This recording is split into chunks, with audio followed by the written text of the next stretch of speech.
Welcome back. Today we'll talk about functional behavior assessment, FBA.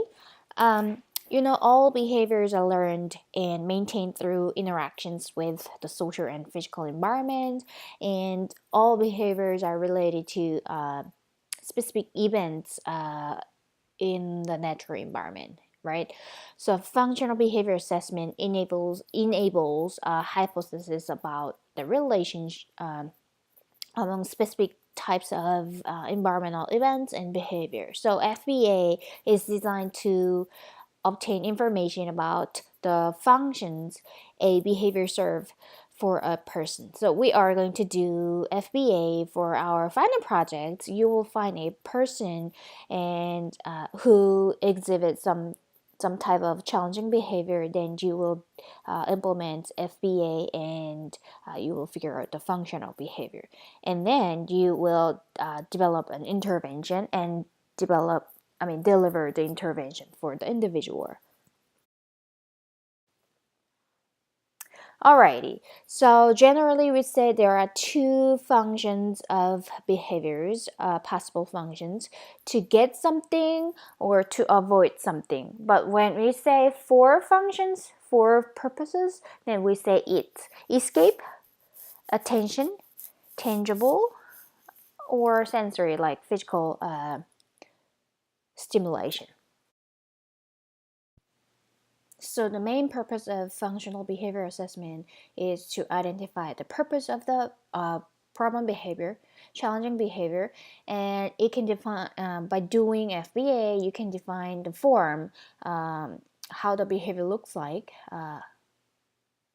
and you can also collect data to identify setting events, which is the stimulus that consistently affects the occurrence of problem behavior, antecedents, and consequences. And you can also predict when the behavior will and will not occur. And you can also assess students' functional communication and child's preference as well. FBA tells us when the behavior occurs, how the behavior looks like, and why the behavior. Let's talk about some of the important terms before we move on. So setting events are the condition that increase the likelihood a behavior will occur. So it's the set the stage. For example, student had no sleep last night or less sleep last night, then it will affect the student condition, right? Or student did not have breakfast in the morning, or he didn't take medication in the morning, then those kind of condition will affect the student's condition, physical conditions, and it can affect the students' daily life and also increase the likelihood the challenging behavior will occur. So that's setting event. Antecedents tell us what happened right before a behavior. So by knowing antecedent, by figuring out the antecedent stimulus, you can prevent the problem behavior from occurring. So some of the example of antecedents are like someone walking into the room, and my students exhibit challenging behavior, and the someone who walked into the room can be the antecedent stimulus. Or when there is nothing, when the situation is really boring, then a challenging behavior can occur. Then those boring situations can be antecedent too. Here's the general procedure to do FBA. First, you will gather information about challenging behavior. You can do some indirect observation or interview, or you can do some direct observation, including ABC analysis or scatter plot. And then you will get the summary statements and come up with hypothesis. And then you have to do hypothesis testing because you want to see if your conclusion is correct. And then those information will be linked to the intervention developments. So that's the procedures. FBA methods can be classified into three types: functional analysis, descriptive assessment, and indirect assessment. Functional analysis is a good one, but it's frequently used in research, so we are not going to talk about these. We will use descriptive assessment and indirect assessment. So, indirect information can be gathered through interview and rating scale, and in direct observation include ABC analysis and scatter plot. Okay, so interview. Interview can be done with the student's parents, teachers, and the student. The goal of this behavior interview is to obtain clear and objective information about the problem behaviors, antecedents, and consequences. This might include clarifying descriptions of the behavior, when, where, with whom, and how often it occurs, what typically precedes the behaviors, what the child and others typically do immediately after following the behavior, and what steps have previously been taken to address the problem behavior, and with what result. There are several functional behavior assessment interview forms available online, but we are going to use O'Neill's form for our. So this is direct observation, ABC analysis. So you will do multiple ABC observations. So you will figure out antecedents and consequence of the behavior. And the result patterns provide information regarding typical antecedents to behavior, typical consequences for behavior, and the result of those consequences on behavior. This is an example of ABC narrative recording. You will collect data when behaviors of interest, your target behaviors, are observed, and recording is open-ended. So you can record whenever you see the target behavior, then you will record the time, what happened right before the target behavior, and what happened right after the target behavior. So you will do multiple observations and you will figure out ABC patterns. So this is the example of the ABC narrative recording. This is another example of ABC. This form is more specific, and the observer wants to observe this person Joy's screaming behavior. The observers specifically includes where the behavior occurs and the possible functions. We know the possible functions. The four possible functions. So after this teacher had observation, then he will circle one of the possible function for that instance. ABC chart tells us what the student is doing that is inappropriate, and the patterns of antecedents and consequences. Now, based on the information you gather from ABC chart or interview or scatter plot and rating scale, other sources too, you will develop summary statements and hypotheses. So basically, you can summarize when the behaviors occur, when the behaviors, what kind of behaviors occur, what happened after the behavior, if you can generate the possible functions from the four possible functions, like why the behavior occurred, then it will be good. If you don't know, that's okay. Hypothesis statements should be written in ABC format as you see in this figure. For example, when this person is prompted to wash your hands in preparation for lunch, that's the antecedent behavior. This behavior will happen, and the consequence is this. So you have to have in the order. Uh, and then if you can find out the hypothesized function, which is to escape from hand washing or lunch, then it will be perfect. So A, B, C, and possible function in one statement, that will be the best hypothesis.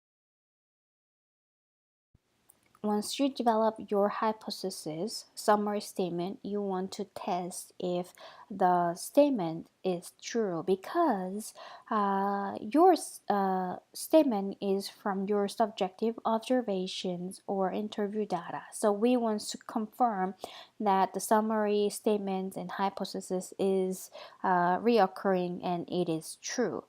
There are several ways, but in the real life, as a teacher practitioner, you can conduct additional observations to accumulate data showing a clear pattern of the antecedent behavior and consequences you identified. So you will see if the ABC is reoccurring over and over and over to confirm your hypothesis. Another way to test your hypothesis is to do functional analysis. So, by simply saying you will manipulate the antecedent variable and consequence variable you identify to determine if your hypothesis about the function and predictor of the behavior is correct. So, you will change the antecedent variable, alter the variables and conditions, and see that if when you change and alter antecedent variable or consequence variable, you will see if the B behavior is still occurring in the same way or similar way. If not, then your ABC contingency you identify is not true, right? So you will manipulate A and C stimulus, the variable, to see if your identified ABC is true. Now you know that your ABC and the function you identify is true by testing. Then you will develop intervention. It's called behavior intervention plan. So once you finish FBA, then you will develop BIP, behavior intervention plan.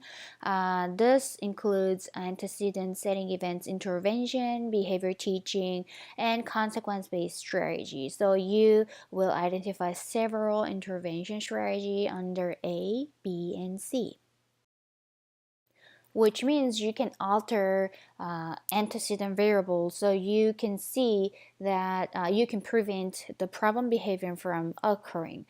You can also alter consequence variable, and you can directly teach alternative but appropriate behavior. So you don't want to see problem behavior from occurring. When you develop an intervention, remember that FBA does not identify the intervention strategy for you. It does provide information why the behavior occurred, the function only. However, it does provide information about powerful reinforcers you can use when you develop intervention, because you know the consequence of the behavior, what is reinforcing the behavior. when you choose an intervention, the intervention must match the functional problem behavior. For example, if the functional problem behavior is to escape from the situation or the task, then the intervention should provide escape for alternative behavior. You will teach the alternate behavior, but the intervention, the alternate behavior should allow the person to escape from the situation, or you can alter task demands, so you can delay escape a little bit, but eventually the child can escape from the situation. Another example is if the problem behavior, the functional problem behavior is to gain something, then the intervention you choose should provide the desired outcome. So by doing the alternate behavior you will be teaching to the student should be able to gain the thing he wants.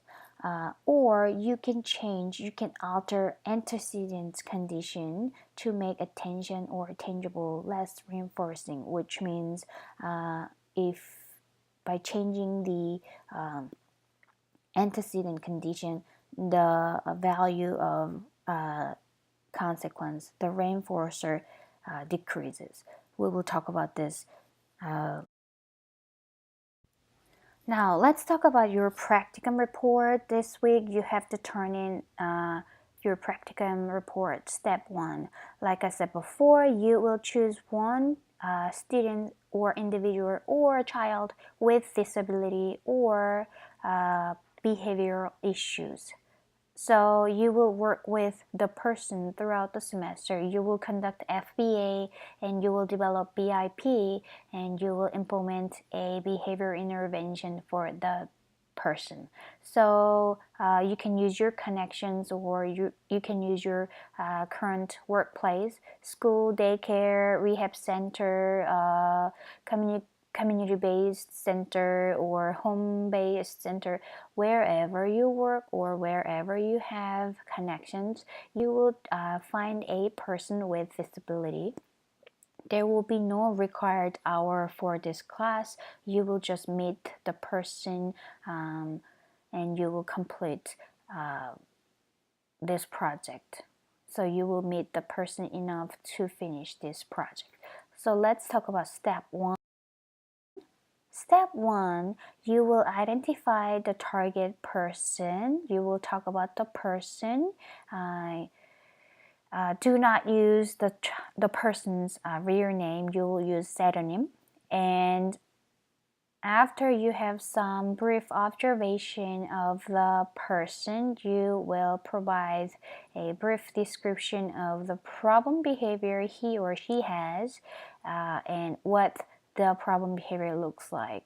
You can just pick one problem behavior and you will provide topography, means what the behavior looks like.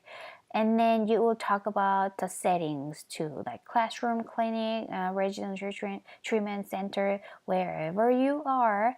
And you will talk about the setting and routine, such things.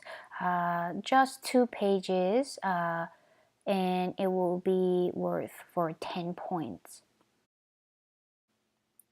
Now, this week you have to finish one IRIS module on FBA. You will see this link. You can click the link.